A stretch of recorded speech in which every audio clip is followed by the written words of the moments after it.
ഇടുക്കി വണ്ടിപ്പെരിയാർ ഗ്രാമ്പിയിലെ ജനവാസ മേഖലയിൽ ഇറങ്ങിയ കടുവയെ മയക്കുവെടി വെക്കാനുള്ള ദൗത്യം പുരോഗമിക്കുന്നു. കടുവയെ വനംവകുപ്പ് സംഘത്തിന് ഇതുവരെ കണ്ടെത്താൻ കഴിഞ്ഞിട്ടില്ല. സ്നിഫർ ഡോഗിനെ ഉൾപ്പെടെ ഉപയോഗിച്ചുള്ള പരിശോധന തുടരുകയാണ്.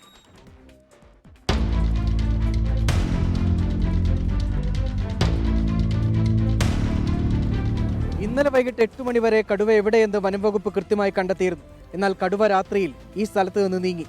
രാവിലെ നടത്തിയ ഡ്രോൺ പരിശോധനയിൽ കടുവയെ കണ്ടെത്താൻ കഴിഞ്ഞില്ല.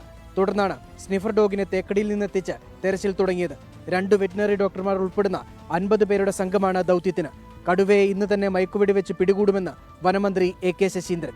വനംവകുപ്പിലെ ഉദ്യോഗസ്ഥന്മാർ വളരെ കാര്യക്ഷമമായ പരിശോധന തന്നെ കണ്ടെത്തുകയും കടുവ അവശനിലയിലാണ് എന്ന നിഗമനത്തിൽ ഡോക്ടർമാർ എത്തിച്ചേരുകയും ചെയ്തു. ജനങ്ങളെ ആശങ്ക അകറ്റുന്നതിന് വേണ്ടിയുള്ള നടപടിയുടെ ഭാഗമായി മയക്കുവെടി വെച്ച് പിടിക്കാനുള്ള ഉത്തരവ്